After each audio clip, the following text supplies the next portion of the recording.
Good morning, students. Last class we have been seeing what is statutory company and features of statutory company, that is corporation. Today we'll be seeing merits. Okay, that is merits of a corporation, statutory corporation. So first one is they enjoy independent in their functioning, high degree of operation flexibility. They are free from describable government rules and regulation. So what is advantages of statutory cooperation is they are free from the functioning.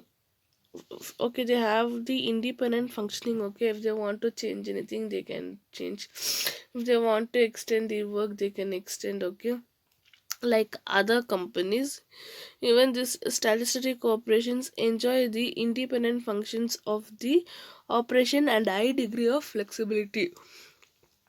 So for each and everything, okay, what they are undertakings, okay, from the public, they need not wait for the government approval, or they need not wait for the government taking in charge. Okay, so only this company can take the in charges. Okay, whatever changes is there, whatever is there, they can do, and they are describable from the rules and regulations from of the government. Okay, they are away from the rules and regulations of the company. Okay, then the funds of this organization do not come from the central budget. So funds whatever they have been getting, it does not come from the central government, or it is coming from the state government budget. Okay, and the government generally does not interfere in the financial matter, including the incomes and receipt. Okay,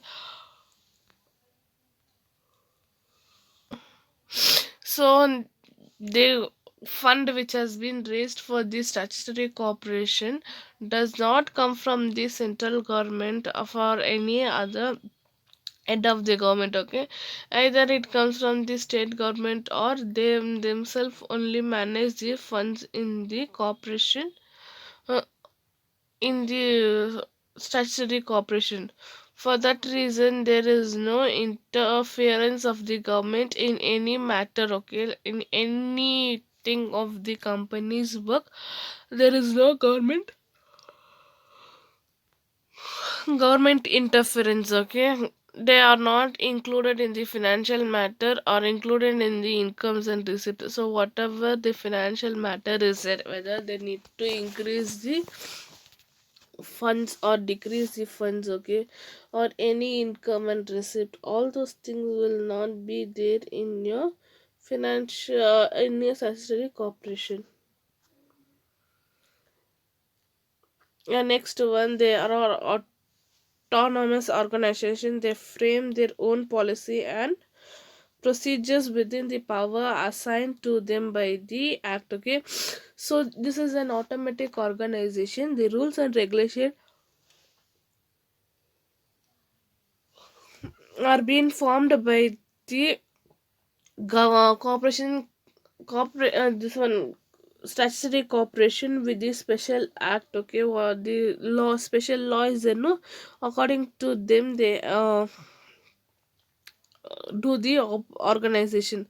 The act may have, however, provide fee issues matter which requires pre-approval for the particular ministry. Okay, so this act, which is special act, there must be a just an approval from the minister side. Okay, from the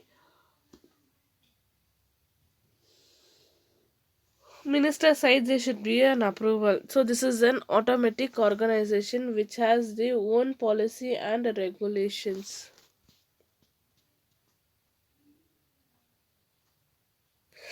Next, statutory cooperation is valuable instrument for economic development. So what is this statutory cooperation? It is a very valuable, means important company which helps in the economic development of the state and country. It has power of government combined with the innovative of private enterprises. Okay, so these companies are they even work with, okay, they combine with the private companies, okay, and they work for the development of the country. Okay, so statutory company is one and army, we can tell. Okay, one and army, where it governs the economic development and it simultaneously work with private companies also. Next, limitations we will see.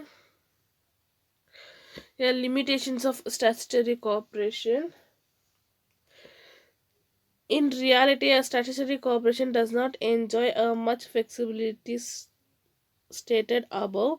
All the actions are just many rules and regulations. Okay, so statutory company does not enjoy all. Okay, does not enjoy all the rules and regulations.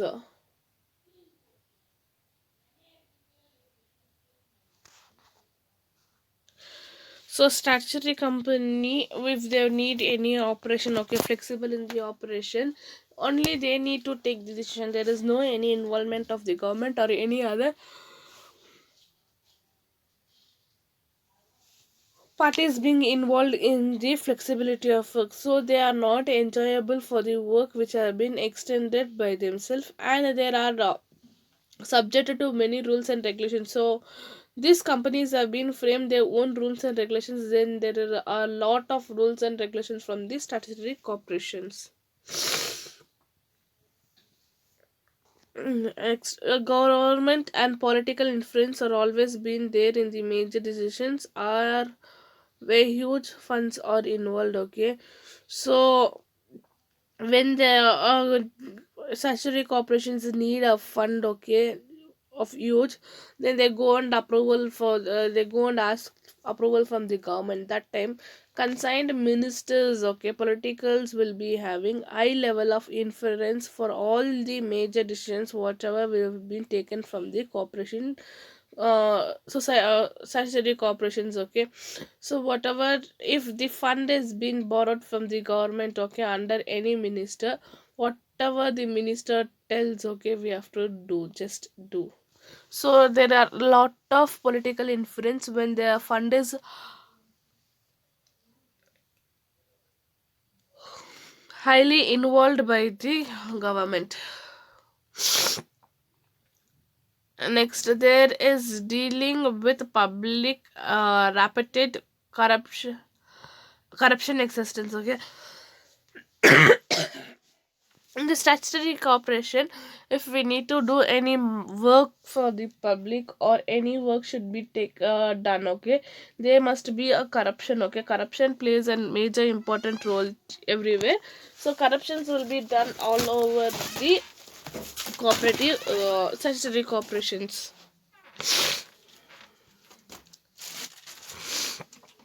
Next, the government has the practice of appointing advisors to the corporation bodies. Okay, so the government, when there is a need, okay, they appoint the advisors, okay, for the corporation bodies. The this grabs the freedom of the corporation in entire contract and other decisions. Okay, so once the government is involved in the statutory company, then there so what happens when the government appoints the advisors or the cooperative from the cooperative bodies, okay, they have direct influence from the government. The person who has been appointed will be having direct influence from the government, and the minister whatever they tells this person have to follow. This grabs the freedom of the corporation in the entire into contract decision making. So when the advisor is been appointed, okay, or the head of the department is been appointed, they take the freedom from the statutory corporation in entering the contracts, okay, and decisions making. Everything need to be done by the side of the government advisor. Okay, If there is any disagreement, the matter is refused to the government or final decision. This further delays in actions. Okay, now in case I don't need anything, okay, from this project, I cannot take the decisions alone. Okay, until the government is interference, I cannot take the decisions out. Okay, so I need to wait for the approval of the government. What government tells, I need to follow that one. Yeah, students, I'll put an end here. So today's class we have been statutory merits and limitations. Next class we'll move on to the next topic. Thank you, students.